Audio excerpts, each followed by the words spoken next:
বিশ্ব শর্মার মন্তব্যকে কি প্রতিক্রিয়া দিলে তেজপুর কংগ্রেস প্রার্থী ডক্টর অনুজ কুমার মেঝে কি আউক চাওক এই প্রতিবেদন চাওক আপুনি মই এজন ডক্টৰ হয় মই খুব ডাঙৰ বিজনেছমেন হয় বা কিবা হয় মই এজন ডক্টৰ হয় আৰু তেখেতে যিটো কথা কৈছে হয়তো তেখেতৰ সময়ত যেতিয়া কংগ্ৰেছত আছিল তেতিয়া হয়তো এনেকুৱা কিবা এটা হৈছিলে কিন্তু এইবাৰ আমাৰ প্ৰাৰ্থীটোৰ যদি লিষ্টখন চাই আপুনি দেখিব যে চববিলাক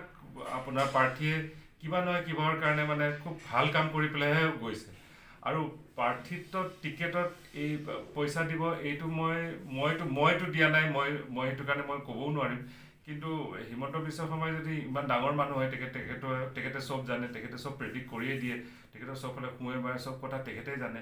এতিয়া তেখেতে যদি কৈছে তেখেত যেতিয়া আছিল তেতিয়া হয়তো হ'বও পাৰে হয়তো তেখেতে তাত কিবা তেখেতে জানে কেনে সেইখিনি সময়ত কাৰণ তেখেতখিনি অকণমান সেইবিলাক ক্ষেত্ৰত গম পাইছিলে কিবা কিন্তু আজিৰ দিনত মই আপোনাক মই নিষ্ঠাবানে ক'ব খোজোঁ যে এইটো পইচা দিয়া টিকেট লোৱা এইটো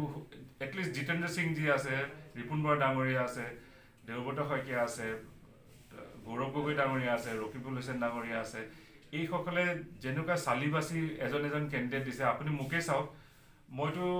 মই না এটা ডাঙৰ কণ্ট্ৰেক্টৰ হয় নে মই এটা ইণ্ডাষ্ট্ৰিয়েলিষ্ট হয় নে কি হয় মই এজন সামান্য ডেণ্টিষ্ট হয় আৰু মোৰ সৰু সুৰা কিছুমান বিজনেছ আছে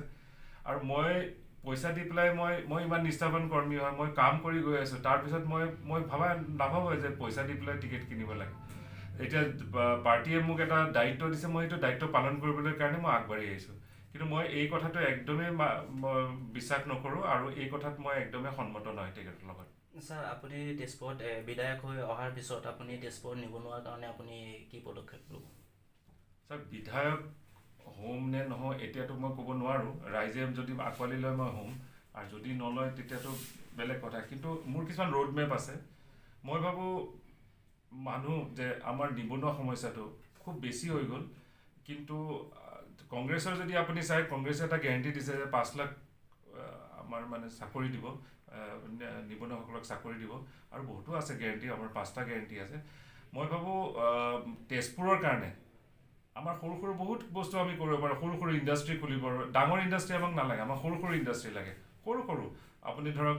এই আমাৰ বল পেন এটা বনোৱা ইণ্ডাষ্ট্ৰি হ'ল বা ষ্টেপলাৰৰ পিনটো বনোৱা ইণ্ডাষ্ট্ৰি হ'ল এনেকুৱা বহুত ইণ্ডাষ্ট্ৰি আছে মই গুজৰাটত এবাৰ যাওঁতে দেখিছোঁ সৰু 3-4জন মানুহে মিলি বহুত ইণ্ডাষ্ট্ৰি খুলিছে সৰু সুৰা বস্তু একদম সৰু সুৰা বস্তু আপোনাৰ মানে ভাবিব নোৱাৰে মানে আনকি মোবাইলৰ এই কাভাৰটো বনায় আকৌ মোবাইলৰ আপোনাৰ এইবিলাক এচেছৰিজ আছে সেইবিলাক বনায় গাড়ীৰ এচেছৰিজ বনায় ইণ্ডাষ্ট্ৰি সৰু ইণ্ডাষ্ট্ৰি আপোনাৰ কিমান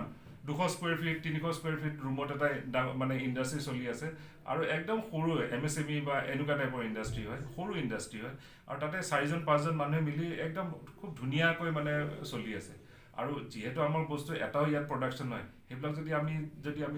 ইয়াতে কৰোঁ আমাৰ কেয়াৰিং চাৰ্জো বহুত বাচি যাব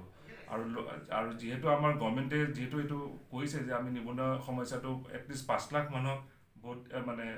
আমাৰ চাকৰি দিমেই আৰু লগতে যদি আমি সৰু সুৰা ইণ্ডাষ্ট্ৰিবিলাক যদি আমি খুলিব পাৰোঁ তেতিয়া মই ভাবোঁ কি মানুহে আৰু এতিয়া তাৰপিছত কেৰেলা বা চেন্নাই গৈ পেলাই কাম কৰিব নালাগিব যিটো ইমান কষ্ট য'ত ইমান গৰম 45 ডিগ্ৰী এনেকুৱাৰ ওপৰত থাকে টেম্পাৰেচাৰটো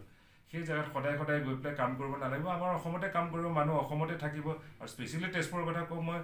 সৰু সুৰা ইণ্ডাষ্ট্ৰি আমি বহুত কৰিব পাৰোঁ আমাৰ ৰামদেৱৰ ইণ্ডাষ্ট্ৰি নালাগে য'ত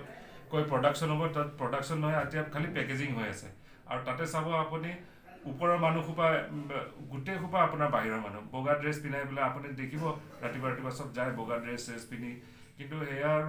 সেয়া ইণ্ডাষ্ট্ৰি নহয় সেয়া ছাবচিডি খোৱাৰ বস্তু হয় একচুৱেলি সেইবিলাক ইণ্ডাষ্ট্ৰি নহয় সেইবিলাক খালি এনেই মানুহক দেখুৱাবৰ কাৰণে এয়া খালি বাকী বস্তু চব বাহিৰৰ পৰা আনি ইয়াতে খালি পেকেজিং কৰি আছে আপুনি যদি ভিতৰত সোমায় তেতিয়া বস্তুটো দেখা পাব মেইন পিকচাৰটো তেতিয়াহে দেখা পাব ছাৰ আপোনালোকৰ কংগ্ৰেছ গভৰ্ণমেণ্ট আহিলে জাগিৰোড আৰু কাছাৰ কাগজ কলৰ বিষয়ে এটা কথা কওক মই কাছাৰ কলটো মই দেখা নাই কিন্তু মই জাগিৰোড মই সদায় ক্ৰছ কৰোঁ আৰু মই দেখি দুখ লাগে যেতিয়া আমি আজি 10-15 বছৰ আগতে যেতিয়া মোৰ এজন বন্ধু তাত ইঞ্জিনিয়াৰ আছিলে মই তাৰ নামটো অকণ পাহৰিছোঁ তেতিয়া একদম ভাইব্ৰেণ্ট আছিল জেগাটো একদম কাষৰ দোকান চোকান একদম চলি আছে চব ট্ৰাকবিলাক দেখোঁ বাঁহ লৈ গৈ আছে একদম ভাইব্ৰেণ্ট জেগা আছিল মানে একদম ধুনীয়া ইণ্ডাষ্ট্ৰি হৈ আছিলে মানুহবিলাকে ভালকৈ চলি আছিলে এতিয়া মই এদিন এখন তাৰ সেইফালে যাওঁতে আজি প্ৰায় 3 মাহমান আগতে মই এজন মানুহ দেখিছোঁ এজন পাঞ্জাবী মানুহ পাগুৰি পিন্ধা মানুহ এজনে ঝাৰু মাৰি আছে মই কৈছোঁ পাই মানুহজন ইমান মানে ভাল যেন লাগিছে কিন্তু তেখেতে ঝাৰু মাৰি আছে তেতিয়া এজন মানুহে কৈছে তেখেতে এই কাগজ কলত কাম কৰিছিলে আজি কিমান বছৰৰ পৰা চাকৰিয়ে পোৱা নাই এই দৰমহা পোৱা নাই এই ক্ষেত্ৰত দেখি মানে মোৰ মানুহজনক দেখিয়ে মোৰ দুখ লাগিছে যে মানুহজন তাৰমানে ফেমিলিটো চলাবলৈ উপায় নাপায় এতিয়া লাষ্ট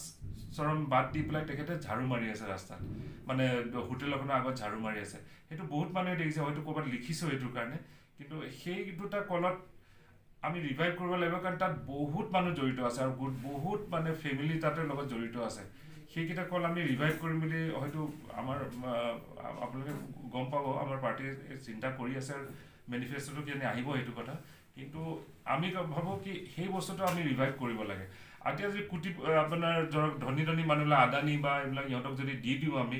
সিহঁতে তাতে কি কৰিব সিহঁতে ঘৰ বনাই দিব ঘৰ বনাই ফ্লেট বনাই বিক্ৰী কৰি দিব সিহঁতে ইণ্ডাষ্ট্ৰী নকৰে আৰু যদি ইণ্ডাষ্ট্ৰী কৰে দেখিব গোটেই এডমিনিষ্ট্ৰেশ্যনৰ মানুহ গোটেই ওপৰৰ মানুহবিলাক গুজৰাটী হ'ব আমাৰ সেই সৰু সুৰা কাম ঝাৰু মাৰা এই সৰু সুৰা কামবিলাক আমাৰ মানুহক দি দিব আৰু ক'ব চাওক আমি ইমান কৰ্মসংস্থান দিছোঁ সেইটো কৰ্মসংস্থান নহয় স্যাৰ ডক্টৰ হিমন্ত বিশ্ব শৰ্মাই কৈছিলে 30% মুছলমান মানুহৰ ভোট নালাগে তাৰ প্ৰতিক্ৰিয়া আপুনি কি দিব তেখেতে বহুত কথা কয় তেখেতৰ কথা তেখেতৰ হাততে ৰাখক আমাক চবৰে ভোট লাগে আমাক আনকি আমাৰ তেখেতৰ ভোটো লাগে একচুৱেলি যদি তেখেতে যদি দিয়ে আমি তেখেতৰ ভোটো গ্ৰহণ কৰিম আপোনালোকৰ চৰকাৰ আহিলে মূল্যবৃদ্ধি যি মানে এই বাঢ়ি আছে তাৰ কাৰণে আপুনি কি ক'ব বিচাৰে আমি চেষ্টা কৰিম সেই 2014 মানে আপোনাৰ 2000 আপোনাৰ 16 আছিলে 16 যিটো আমাৰ যিটো মূল্য আছিলে আমাৰ ধৰক গেছৰ দাম তাৰপিছত আপোনাৰ পেট্ৰলৰ দাম ডিজেলৰ দাম সেইটোলৈ আমি নিবলৈ চেষ্টা কৰিম আৰু এটা কথা কি মূল্যবৃদ্ধিত মানে এনেকুৱাকৈ মূল্যবৃদ্ধি কৰিলে যে এতিয়া মানুহে ভাত মানে চাউল কিনিলে দাইল কিনিব নোৱাৰে দাইল কিনিলে তেল কিনিব নোৱাৰে কি হৈ আছেতো আমি বুজি নাপাওঁ কিন্তু তেখেতসকলে কয় যে আমি দুখীয়াৰ বন্ধু আমি দুখীয়াৰ লগত আছোঁ এতিয়া ইমান স্কিমবিলাক দি আছে ইমান স্কিম আহি আছে কিন্তু সেইবিলাক স্কিম কেইদিন থাকে সেইটোতো অকণ মানে কুৱেশ্যনেবল একচুৱেলি